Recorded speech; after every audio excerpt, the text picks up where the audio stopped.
Prime 9 TV ప్రేక్షకులకి నమస్కారం.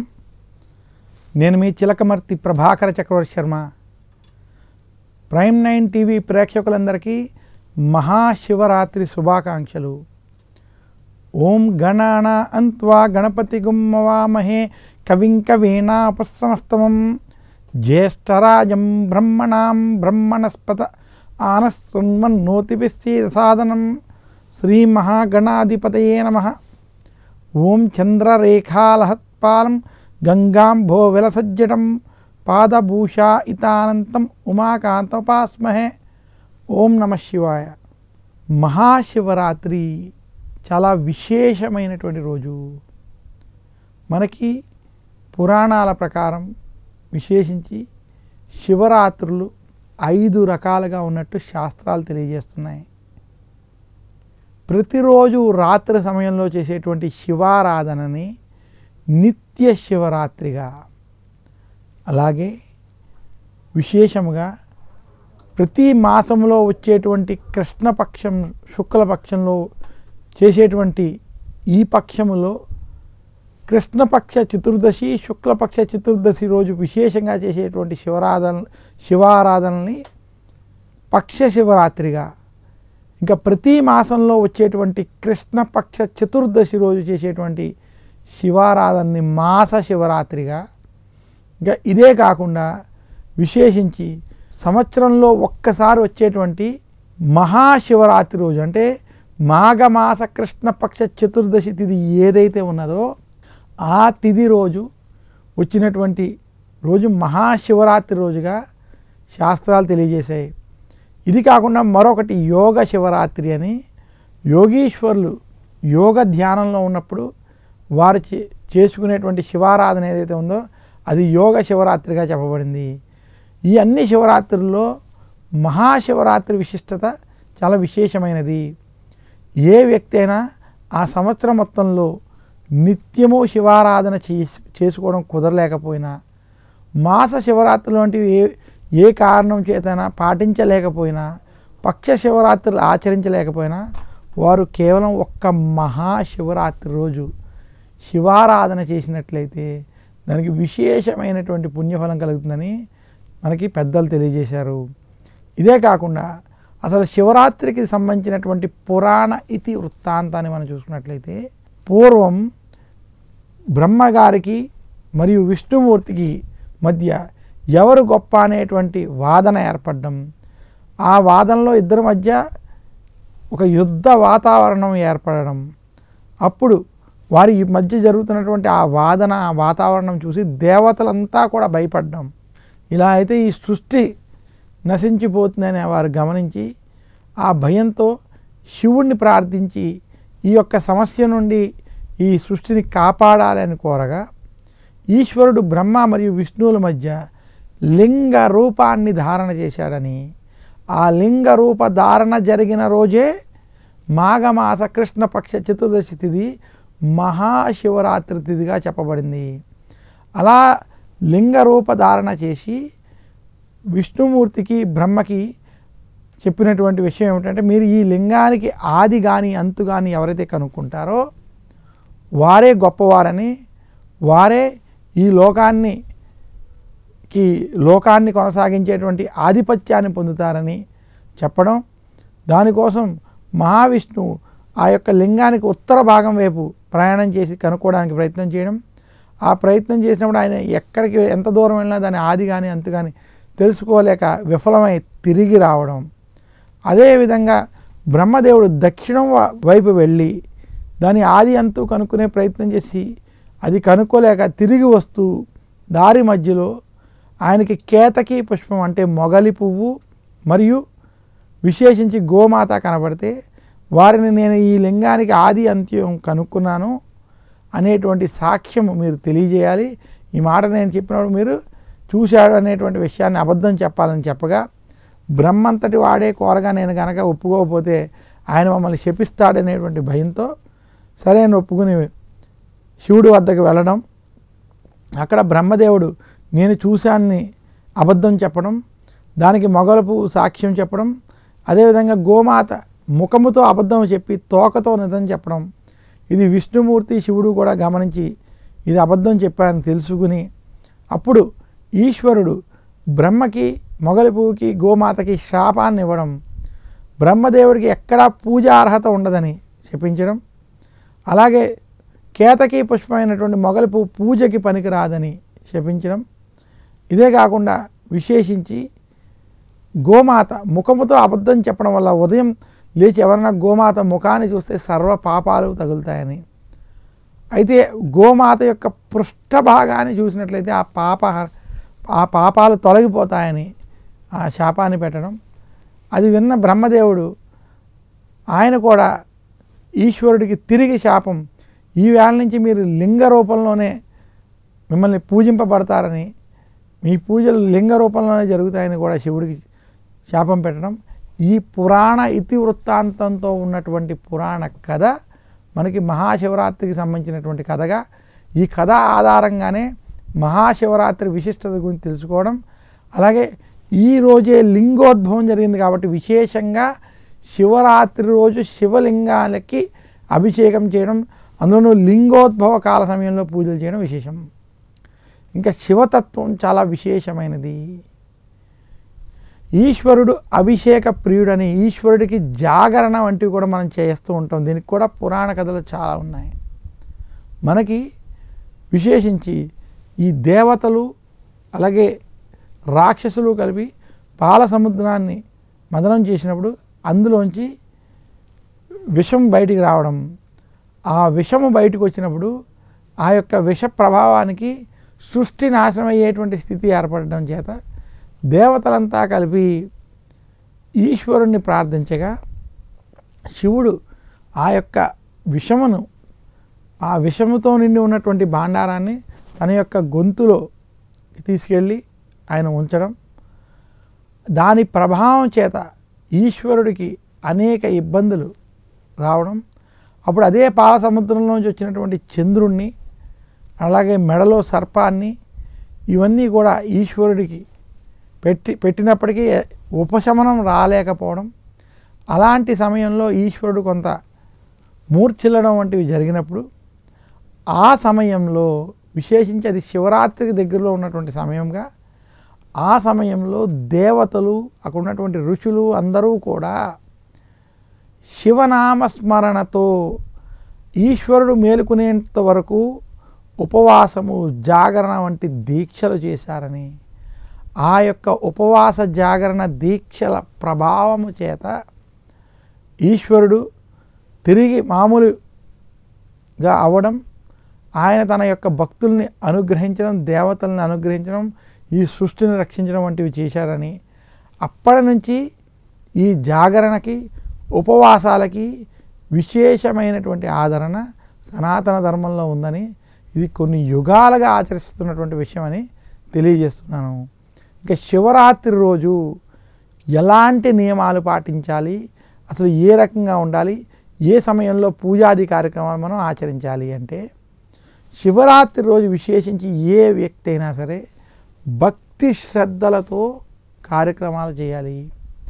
ఇంటిలో కూర్చొని నేను ఆఫీసు పనులు చేసుకుంటూ ఉపవాసం జాగరణ చేస్తానని, టీవీలో సినిమాలు చూస్తూ నేను ఉపవాస జాగరణ చేస్తాను అనేటువంటి ఈ పనుల వల్ల ఎలాంటి శివరాత్రి ఉపయోగం ఉండదు. దానివల్ల శివరాత్రి పుణ్యఫలం మాత్రం లభించదని ప్రైమ్9 ప్రేక్షకులకు ప్రత్యేకంగా తెలియజేస్తూ, శివరాత్రి రోజు ఉపవాసం అంటే ఆవాసం, భగవంతుడికి దగ్గరగా ఆవాసం చేయడం అంటే మీరు ఉదయం నుంచి సాయంత్రం వరకు విశేషించి రాత్రి సమయంలో భగవంతుని పూజించుకుంటూ శివనామస్మరణ చేస్తూ, ఎందుకంటే ఇది చాలా విశేషమైనటువంటి, ఈశ్వరుడికి చాలా ప్రత్యేకమైనటువంటి పవిత్రమైనటువంటి రోజు కాబట్టి ఆ సంవత్సరం మొత్తంలో కూడా మీరు శివారాధన చేసుకోవడం, ఏదైనా సమస్యలు ఇబ్బందుల వల్ల కుదరని పక్షంలో ఇది చాలా మహాశివరాత్రి వంటి పర్వదినము కాబట్టి కనీసం ఈ రోజైనా ప్రతి సనాతన ధర్మాన్ని పాటించే ప్రతి భక్తుడు కూడా భక్తి శ్రద్ధలతో ఆచరించాలి.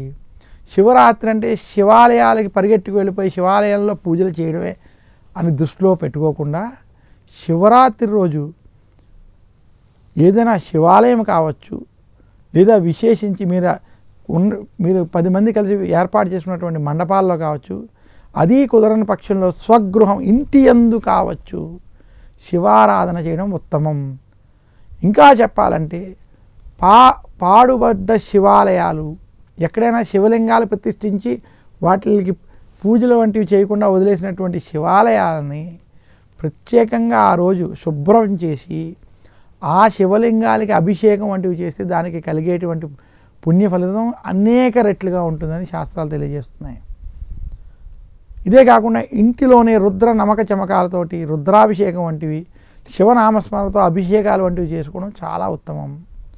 శివరాత్రి రోజు సూర్యోదయానికి పూర్వమే లేవడం, విశేషించి అది మాఘమాసం ఇంకా ఉండడం, మాఘమాస పుణ్య నదీ స్నానాలు సముద్ర స్నానాలు ఆచరించడం, అలా కుదరని పక్షంలో ఇంటిలో తలస్నానాన్ని ఆచరించి ఉదయం మధ్యాహ్నం సాయంత్రం శివారాధన శివాభిషేకాలు చేయడం ఉత్తమం. అలా కూడా కుదరని పక్షంలో కనీసం ప్రదోషకాల సమయంలో గనక, ప్రదోషకాలం అంటే శివపార్వతులు కలిసి నాట్యము చేసేటువంటి సమయం అని, అక్కడ దేవతలందరూ అక్కడే ఉంటారని చెప్పేటువంటి ఆ ప్రదోషకాల సమయంలో శివారాధన చేయడం చాలా విశేషమైనటువంటి ఫలితం లభిస్తుంది. ఇదే కాకుండా ఈ రకంగా కూడా కుదరనటువంటి వారికి శివరాత్రి అంటే రాత్రికి ప్రాధాన్యత. అంటే మనకి సూర్యాస్తమయం సాయంత్రం 6 గంటలకు అయినట్లయితే, సూర్యోదయం తర్వాతి రోజు 6ంటికి ఉన్నట్లయితే, ఈ 6 to 6 మధ్య ఉన్నటువంటి ఈ 12 గంటలని 3 గంటలు చొప్పున 4 జాములుగా విభజించడం జరిగింది. 6 to 9, 9 to 12, 12 to 3, 3 to 6. ఈ రకంగా రాత్రిపూట ఉన్నటువంటి ఈ సమయంలో ఈ 4 జాములలో 4 అభిషేకాలు మీరు ఇంటి యందు కానీ ఆలయాల వద్ద కానీ మీరు చేసుకున్నటువంటి మండపాల వద్ద కానీ అభిషేకాలు రాత్రి సమయంలో చేయడం చాలా ఉత్తమం. అన్నిటికన్నా విశేషం ఈ 4 జాములలో 4 సార్లు ఈశ్వరుడికి హారతి వంటివి ఇచ్చి దీపారాధన వంటివి చేయడం చాలా విశేషం. ముఖ్యముగా అర్ధరాత్రి 12ంటికి లింగోద్భవ కాల సమయంలో చేసేటువంటి శివ పూజ శివారాధన చాలా విశేషమైనది. శివరాత్రి అంటేనే అర్ధరాత్రి 12ంటికి చేసేటువంటి శివ పూజ చాలా ప్రాముఖ్యత, చాలా ప్రాధాన్యమైనదని తెలియజేస్తున్నాను. ఇంకా శివరాత్రికి ఉన్నటువంటి మరొక విశిష్టత, మనకి కాశీఖండంలో శ్రీనాథులు వారు చెప్పినటువంటి ఒక కథ ప్రకారం, పూర్వం గుణాధీశుడు అనేటువంటి వ్యక్తి, ఆయన చాలా అనేక వ్యసనపరుడని, వ్యసనాలతో చాలా తప్పుడు పనులన్నీ చేస్తూ ఉండగా ఒకసారి అతను చేసినటువంటి తప్పుడు పనులకి ఆ ఊరిలో ఉన్నటువంటి రాజభటులు అతన్ని వెంబడించడం, వాళ్ళ నుంచి తప్పించుకుంటూ భయంతో ఒక పాడుబడ్డ శివాలయంలోకి ఆయన ప్రవేశించడం, ఆ రోజు శివరాత్రి సమయం అవ్వడం, ఆ సాయంత్రం 6 తర్వాత ప్రాంతంలో నుండి ఆ శివాలయంలోనే అతను దాంకుని భయపడుతూ శివానను రక్షించు శివానను రక్షించు అంటూ అదే ఆలయంలో కూర్చుని శివనామస్మరణ చేయడం, అక్కడ కటిక చీకటి పడ్డంతో అక్కడే ఉన్నటువంటి ప్రమిదని తీసుకుని అక్కడ ఉన్నటువంటి నెయ్యిని అందులో పోసి తన యొక్క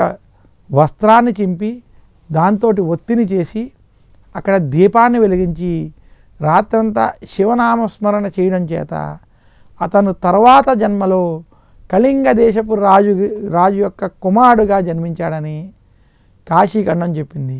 అలా రాజుగా జన్మించిన తర్వాత అతని పూర్వజన్మ వృత్తాంతం జ్యోతిష్యుల ద్వారా తెలుసుకుని ఆయన ఆ రాజ్యం మొత్తంలో కూడా ప్రతి శివరాత్రికి నిత్య ధూపదీప నైవేద్యాలతో సహా చేసి విశేషమైనటువంటి శివారాధనలు చేశారని, అలా చేయడం వల్ల ఆ కళింగ దేశ రాజే ఈశ్వరుడు యొక్క కృప పొంది ఉత్తర దిక్కుకు అధిపతి అయి కుబేరుడుగా అయినట్టుగా మనకి కాశీఖండం తెలియజేస్తుంది. ఈ కథలో ఉన్నటువంటి సారాంశం ఏమిటంటే, శివరాత్రి రోజు ఒక వ్యక్తి తెలియక చేసినటువంటి శివారాధన పుణ్యం వలన, దీపారాధన వల్ల అతనికి ఎలాంటి జన్మ వచ్చి ఎలాంటి శివభక్తి తత్వం పొంది ఎలా ఈశ్వరుడి కృపకి పాత్రుడై కుబేర స్థానం వంటి స్థానాన్ని పొందాడో, ప్రతి మానవుడు కూడా శివరాత్రి రోజు విశేషంగా భక్తి శ్రద్ధలతో శివారాధన కనుక చేసినట్లయితే ఈశ్వర అనుగ్రహాన్ని తొందరగా పొందగలరు అని ఈ కాశీఖండంలో ఉన్నటువంటి ఈ పురాణ కథకి సంబంధించినటువంటి విషయాన్ని ద్వారా మనం తెలుసుకోవాలని తెలియజేస్తూ, శివరాత్రి రోజు మనం అభిషేకాలు వంటివి ఏ రకంగా ఆచరించాలి అంటే, శివరాత్రి రోజు చేసేటువంటి అభిషేకాలు చాలా విశేషమైనటువంటి ఫలితాలు ఇస్తాయి. ఎందుకంటే విష్ణు అలంకార ప్రియ, శివ అభిషేక ప్రియ. ఈశ్వరుడికి అభిషేకం అంటే ప్రీతి. ఆయన గరళకంఠుడు కాబట్టి హాలాహల విషయం వంటివి స్వీకరించి ఈ సృష్టిని రక్షించాడు కాబట్టి ఆయనని అభిషేకముతో ఆయనకి ఆనందం కలుగుతుందని, శాంతి కలుగుతుందని, అభిషేకానికి ప్రీతి చెందుతాడని పురాణాలు తెలియజేశాయి. అలాంటి శివారాధన చేసేటప్పుడు అభిషేకానికి చాలా విశిష్టమైనటువంటి ప్రాధాన్యత ఇవ్వడం జరిగింది. శివాభిషేకాలలో విశేషించి పంచామృతాలతో అభిషేకం చేయడం చాలా ముఖ్యం. ఈ పంచామృతాలతో చేసేటువంటి అభిషేకం ఏదైతే ఉన్నదో అది ఆవు పాలుతో చేయడం చాలా ముఖ్యమైనవి. ఎందుకంటే ఆవు పాలు, విశేషించి స్వచ్ఛమైన ఆవు పాలు వాడాలని సూచిస్తున్నాను. ఈ ప్యాకెట్ పాలు వీటి కన్నా స్వచ్ఛమైన ఆవు పాలు, ఇంటిలో తయారు చేసినటువంటి నెయ్యి, అలాగే ఆవు పెరుగు వంటివి ఇందులో వినియోగించడం. దీనితో పాటు విశేషించి కొబ్బరి నీళ్ళని, అలాగే పంచదార వంటివి వీటిలో వాడడం. ఈ పంచామృతాలతో పంచదార బదులు చాలామంది తేనెను కూడా వాడడం జరుగుతుంది. ఈ రకంగా ఈశ్వరుడికి చేసేటువంటి పంచామృతాలతో చేసేటువంటి అభిషేకం చాలా విశేషమైనది. ఇదే కాకుండా ఆ రోజు శివరాత్రి రోజు పళ్ళ రసాలు వంటి రసాలతోటి, చెరుకు రసం వంటి వాటితో కూడా ఈశ్వరాభిషేకం చేయడం మంచిది. ఇవేమీ కుదరని పక్షంలో గంగా జలముతో, లేదా పుణ్య నదీ జలాలతో, లేదా ఇంటిలో ఉన్నటువంటి మంచినీళ్ళలో రుద్రాక్షలు వేసి, రుద్రాక్షమాలలో వచ్చినటువంటి రుద్రాక్షలతో కూడి ఉన్నటువంటి నీటితో ఈశ్వరాభిషేకం చేసుకోవడం చాలా ఉత్తమం అని, ఇది శాస్త్ర సమ్మితం అని కూడా తెలియజేయబడింది. ఇంకా ఈశ్వరుడికి చేసేటువంటి అభిషేకం చాలా విశేషమైనది. ఈశ్వరుడికి మీరు ఏ పదార్థాన్ని సమర్పించినా అది ప్రసాదముగా భావించాలి. అసలు ఈశ్వరాభిషేకంలో ఉన్నటువంటి మూలం ఏమిటంటే, ఈశ్వరుడే మనకి ఈ సృష్టిలో ప్రతీదీ ఇచ్చాడు కాబట్టి ఆయన ఇచ్చింది ఆయనకి మేము సమర్పించి స్వీకరించుకుంటున్నామని అభిషేకం అని మనం ఆయనకి అభిషేక రూపంలోనే మనం శివుడికి చేస్తున్నాం. ఆయనకి అన్నంతో అభిషేకం చేసిన, పెరుగుతో అభిషేకం చేసిన, పాలతో అభిషేకం చేసిన, పళ్ళ రసాలతో అభిషేకం చేసిన, ప్రతీదీ ఆయన ఇచ్చిందే అని ఆయనకి సమర్పిస్తున్నాం. అందుకనే ఈశ్వరుడికి అభిషేకం చేసేటప్పుడు చేసే ప్రతి అభిషేకం ప్రసాదంగా స్వీకరించేటువంటిదని, అది ప్రతి ఒక్కరికి పంచిపెట్టాలి తప్ప అది పారవేయకూడదని మరి సూచిస్తున్నాను. ఈ రకంగా ఈశ్వరాభిషేకం చేసుకోవడం, ఆ చేసినటువంటి ప్రసాదాన్ని స్వీకరించడం, అది ఈశ్వర ప్రసాదంగా భావించి స్వీకరించినటువంటి వారికి ఈశ్వర అనుగ్రహం కలుగుతుందని శాస్త్రాలు తెలియజేశాయి. అంతే తప్ప ఎన్నో లీటర్లు తెచ్చేసి ఈశ్వరుని మీద పోసినటువంటి ఆ ప్రసాదాన్ని పారవేయడం మాత్రం శాస్త్ర సమ్మితం కాదు. ఎంతవరకు అవసరమో ప్రసాదం, ఆ యొక్క ప్రసాద రూపేణ అది మనం ఈశ్వరుడికి అభిషేకించి అది పంచి పెట్టాలని మాత్రం సూచిస్తున్నాను. ఇంకా మరొక విషయం, ఈశ్వరుడికి చేసేటువంటి అభిషేకాల తర్వాత ఉపవాస జాగరణాలు. ఈశ్వరుడికి ఉపవాస జాగరణ దీక్షలు చేసేటప్పుడు, ఉపవాసం విశేషంగా చేసేటప్పుడు మీరు ఆ రోజు ఎలాంటి ఆహార నియమాలు పాటించకుండా ఉపవాసం ఆచరించేటువంటి సమయంలో ఈశ్వరుడికి సమర్పించినటువంటి ప్రసాదాన్ని మాత్రం స్వీకరించవచ్చు. దాంట్లో ఎలాంటి దోషము ఉండదని తెలియజేస్తూ, అలాగే ఎవరికైతే ఆరోగ్య సమస్యలు వంటివి ఉంటాయో అటువంటి వారు ఉపవాస దీక్షల్లో కొంచెం నక్తం వంటివి లేదా పళ్ళ రసాలు వంటివి స్వీకరించేటప్పుడు అది ఈశ్వరుడికి సమర్పించి తీసుకోవడంలో దోషము లేదని మాత్రం సూచిస్తున్నాను. మరొక్కసారి అందరికీ మహాశివరాత్రి శుభాకాంక్షలు తెలియజేస్తూ, నాకు ఈ అవకాశం ఇచ్చినటువంటి ప్రైమ్9 టీవీ యాజమాన్యానికి, ప్రైమ్9 ప్రేక్షకులకి నా హృదయపూర్వక ధన్యవాదాలు తెలియజేస్తూ, అందరికీ మహాశివరాత్రి శుభాకాంక్షలు. సర్వే జనా సుఖినో భవంతు. ఓం నమః శివాయ. శివార్పణమస్తు. అందరికీ నమస్కారం. మీ చిలకమర్తి ప్రభాకర్ చక్రవర్తి శర్మ.